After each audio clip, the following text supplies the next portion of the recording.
जय जगन्नाथ। नमस्कार मित्रों, आज हम जानेंगे भगवान श्री जगन्नाथ की विश्व प्रसिद्ध रथ यात्रा की संपूर्ण कथा। आखिर रथ यात्रा की शुरुआत कैसे हुई, इसके पीछे कौन सी पौराणिक कथा है, भगवान जगन्नाथ बलभद्र और सुभद्रा रथ पर क्यों विराजते हैं और यह दिव्य परंपरा हजारों वर्षों से आज तक क्यों चली आ रही है, आइए विस्तार से जानते हैं। सनातन धर्म में भगवान जगन्नाथ को भगवान श्री कृष्ण का ही एक विशेष स्वरूप माना गया है।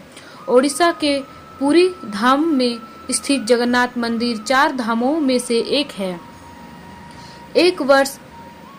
हर वर्ष आषाढ़ मास के शुक्ल पक्ष की द्वितीया तिथि को यह भव्य रथ यात्रा निकाली जाती है। इस दिन भगवान जगन्नाथ, उनके बड़े भाई बलभद्र और बहन सुभद्रा अपने विशाल रथों पर विराजमान होकर श्री गुंडीचा मंदिर की ओर प्रस्थान करते हैं।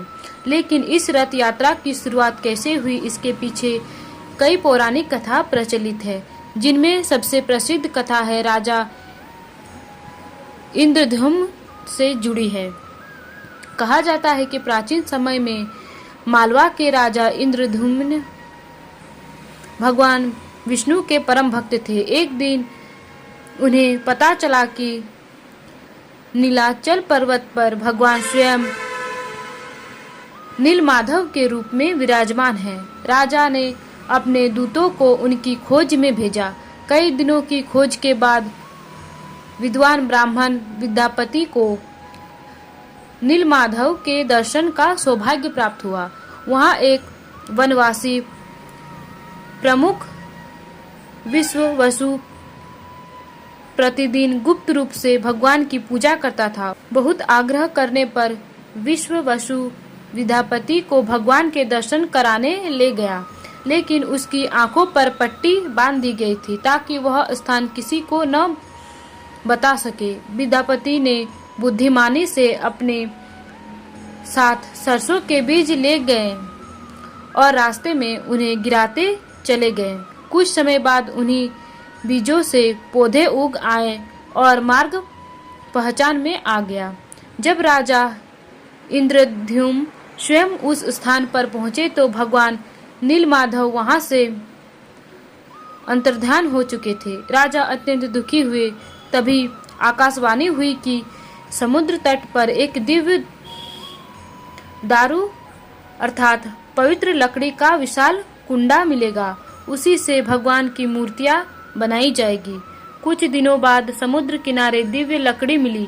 राजा ने अनेक शिल्पियों को बुलाया, लेकिन कोई भी उस लकड़ी को काट नहीं पाया। तभी एक वृद्ध बढ़ई के रूप में स्वयं भगवान विश्वकर्मा प्रकट हुए। उन्होंने कहा कि वे मूर्तियां बनाएंगे, लेकिन एक शर्त है, जब तक उसका कार्य पूरा न हो जाए कोई भी दरवाजा नहीं खोलेगा। राजा ने शर्त स्वीकार कर ली। कई दिनों तक भीतर से औजारों की आवाज आती रही, लेकिन एक दिन अचानक सब शांत हो गया। रानी गुंडीचा को चिंता हुई कि कहीं वृद्ध बाढ़ई को कुछ हो न गया हो। राजा ने भी अधीर होकर दरवाजा खुलवा दिया। जैसे ही द्वार खुला, वहां कोई बाढ़ई नहीं था, केवल भगवान जगन्नाथ, बलभद्र और सुभद्रा की अद्भुत मूर्तियां विराजमान थी। उनकी भुजाएं और पैर पूर्ण रूप से निर्माण नहीं थे। तभी आकाशवाणी हुई कि यही मेरा दिव्य स्वरूप है और इसी रूप में मेरी पूजा होगी। तभी से भगवान जगन्नाथ की अनोखी प्रतिमाएं पूरे विश्व में पूजित है। अब सवाल उठता है कि रथ यात्रा क्यों निकाली जाती है। इसके पीछे भी अत्यंत सुंदर कथा है। एक बार माता रोहिणी श्री कृष्ण की वृंदावन की बाल लीलाएं सुना रही थी। उन्होंने सुभद्रा जी को द्वार पर पहरा देने के लिए कहा था ताकि कोई भीतर न आए। उसी समय श्री कृष्ण और बलराम वहां पहुंचे। तीनों भाई बहन प्रेम पूर्वक उन लीलाओं को सुनने लगे। श्री कृष्ण वृंदावन की स्मृतियों में इतने भावविभोर हो गए कि उनका शरीर प्रेम और आनंद में अद्भुत रूप धारण कर गया। उनके हाथ पैर मानो शरीर में समा गए और नेत्र अत्यंत विशाल हो गए। इसी दिव्य भामय स्वरूप को भगवान जगन्नाथ का स्वरूप माना जाता है। एक अन्य मान्यता के अनुसार भगवान जगन्नाथ वर्ष में एक बार अपनी मौसी के घर जाने के लिए नगर भ्रमण करते हैं। श्री गुंडीचा मंदिर को उनकी मौसी का घर माना जाता है। वहां भगवान 7 दिन तक विश्राम करते हैं और फिर वापस अपने मुख्य मंदिर लौटते हैं। यही यात्रा रथ यात्रा और वापसी यात्रा के रूप में मनाई जाती है।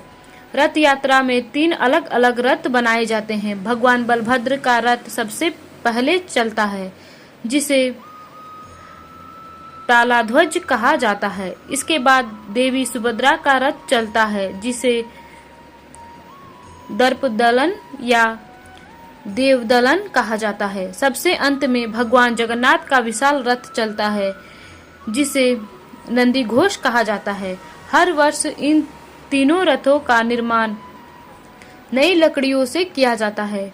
यह कार्य विशेष परंपराओं और वैदिक विधि से संपन्न होता है। रथ यात्रा का सबसे महत्वपूर्ण संदेश यह है कि भगवान स्वयं अपने भक्तों के बीच आते हैं। सामान्य दिनों में हर वक्त व्यक्ति मंदिर के गर्भगृह तक नहीं पहुंच सकता, इसीलिए रथ यात्रा के दिन भगवान स्वयं बाहर निकलकर सभी को दर्शन देते हैं। इसमें जाति, धर्म, गर्भ, भाषा या देश का कोई भेद नहीं रहता। जो भी श्रद्धा से भगवान के दर्शन करता है, उसे उनका आशीर्वाद प्राप्त होता है। रथ को खींचने की परंपरा भी अत्यंत पवित्र मानी जाती है। मान्यता है कि श्रद्धा से भगवान के रथ की रस्सी खींचने वाला व्यक्ति अनेक जन्मों के पापों से मुक्त होकर पुण्य का भागी बनता है। इसी कारण लाखों श्रद्धालु हर वर्ष पुरी पहुंचकर इस दिव्य सेवा का सौभाग्य प्राप्त करने का प्रयास करते हैं। रथ यात्रा केवल एक धार्मिक उत्सव नहीं, बल्कि प्रेम, समानता, सेवा और भक्ति का महापर्व है। यह हमें सिखाती है कि भगवान केवल मंदिर में सीमित नहीं है, बल्कि वे अपने प्रत्येक भक्त के जीवन में स्वयं चलकर आते हैं। जब भक्त सच्चे मन से भगवान को पुकारता है, तब भगवान भी उसके द्वार पर आने में देर नहीं करते। सदियों से यह परंपरा निरंतर चली आ रही है। अनेक राजाओं, संतों, भक्तों और करोड़ों श्रद्धालुओं ने इसे जीवित रखा है।